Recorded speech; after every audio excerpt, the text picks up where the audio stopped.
Hello friends, इस part में हम आपसे डिस्कस करेंगे कि एफसीएफएस डिस्क शेड्यूलिंग किस तरीके से वर्क करती है और इसके प्रॉस एंड कॉन्स क्या हैं। यहाँ पे हमने एक एग्जांपल ले रखा है जिसमें आपके किसी प्लेटर्स के सरफेस पे गिवन है कि 200 ट्रैक्स हैं जिसकी नंबरिंग आपने क्या कर रखी है 0 से लेके 199 तक। इनिशियली आपका हेड जो के 50 पोजीशन पे या 50 नंबर के ट्रैक पे है और आपके लिए रीड रिक्वेस्ट कहाँ से आ रही है, उसको आप रीड रिक्वेस्ट क्यू में रखे हैं। 95 से आई, देन 180 से आई, देन 34 से आई अप टू 64। इन सारे पोजीशन से या इन सारे ट्रैक पे आपको रीड या राइट ऑपरेशन परफॉर्म करना। देन आपको कैलकुलेट क्या करना है कि टोटल हेड मूवमेंट क्या होगा अगर हम एफसीएफएस डिस्क शेड्यूलिंग यूज करें, और अगर हेड को एक ट्रैक मूव करने पे 1 नैनो सेकेंड लग रहा है तो टोटल टाइम हमारा क्या होगा सारे रिक्वेस्ट फुलफिल करने का। देन इस पहले बेसिक आइडिया देखते हैं कि एफसीएफएस में हम क्या करते हैं। मान लीजिए आपका हेड इनिशियली ट्रैक नंबर 0 पे है और हमारे पास एक रिक्वेस्ट आई 4 से, तो ट्रैक क्या करेगा 0 से लेके चला मूव कितना कर जाएगा 4 पे। मीन्स आपका हेड की कहाँ जाएगा 0 से 4 पे, तो आपको मूवमेंट कितना करना पड़ा 4 माइनस 0। देन अगली रिक्वेस्ट आपकी आ गई 2 पे, तो ट्रैक 4 से कहाँ पे चला जाएगा 2 पे। मीन्स आपको कितना हेड मूवमेंट करना पड़ा 4 माइनस 2, तो टोटल आपका हेड मूवमेंट कितना हो जाएगा 6। मीन्स एफसीएफएस में हम करते क्या हैं, जिस आर्डर में हमारे रिक्वेस्ट आ रही हैं उसी आर्डर में हमारा हेड मूव करके रीड राइट ऑपरेशन परफॉर्म करेगा। तो इस एग्जांपल में इनिशियली आपका हेड कहाँ पे है 50 पे है, पहली रिक्वेस्ट कहाँ से आई 95 से, तो आपका हेड मूव करके कहाँ चला गया 95 पे चला गया।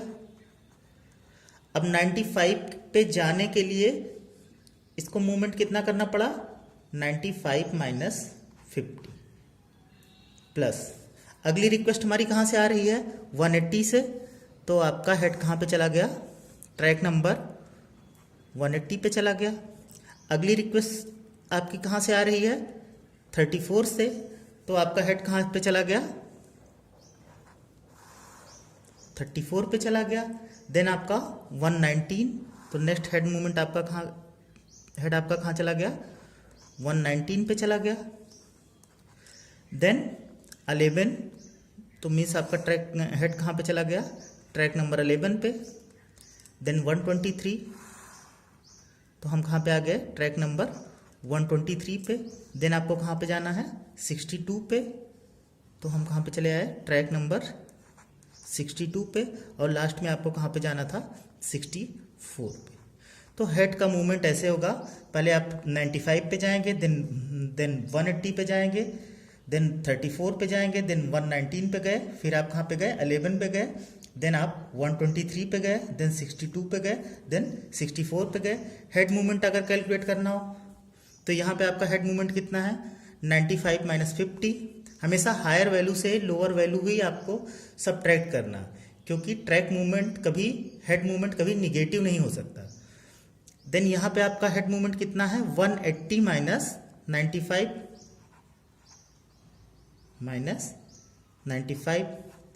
प्लस, देन आप कहाँ पे मूवमेंट किए हैं यहाँ पे हेड मूवमेंट किया है, इसके लिए आपका ट्रैक मूवमेंट कितना हो जाएगा 180 माइनस 34।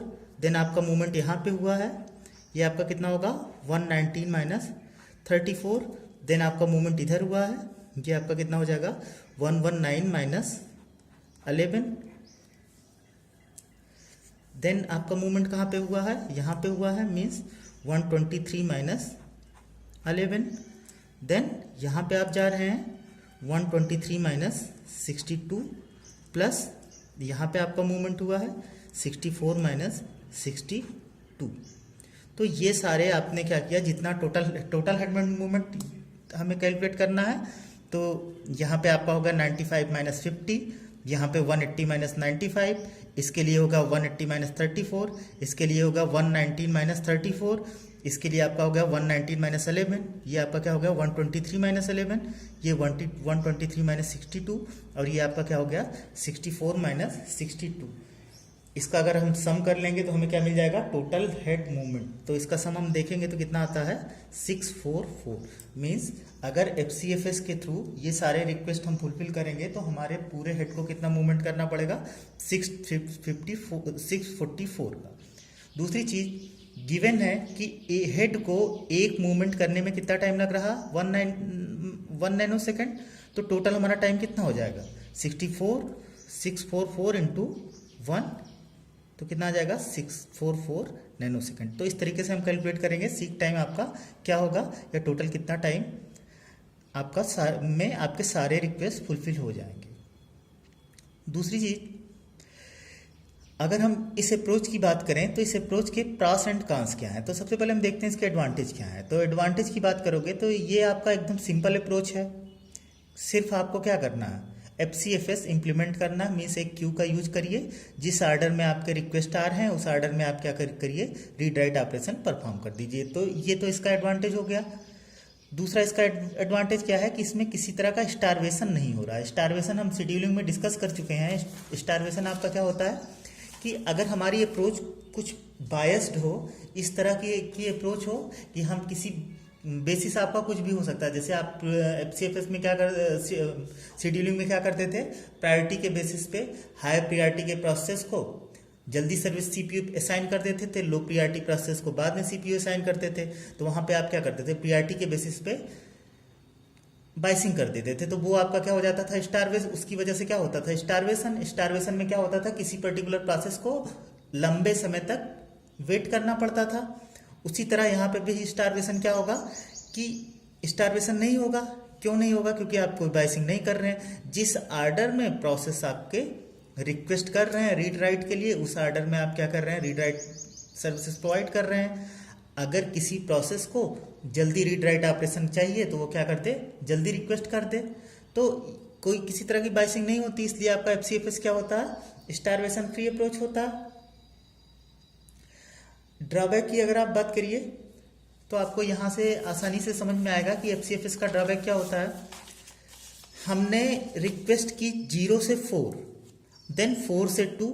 जब आपका ट्रैक हेड मूवमेंट कर रहा था 0 से 4 पे जा रहे थे तो आपको बीच में ट्रैक 2 भी मिला था, लेकिन आपने क्या किया, इसको छोड़ दिया।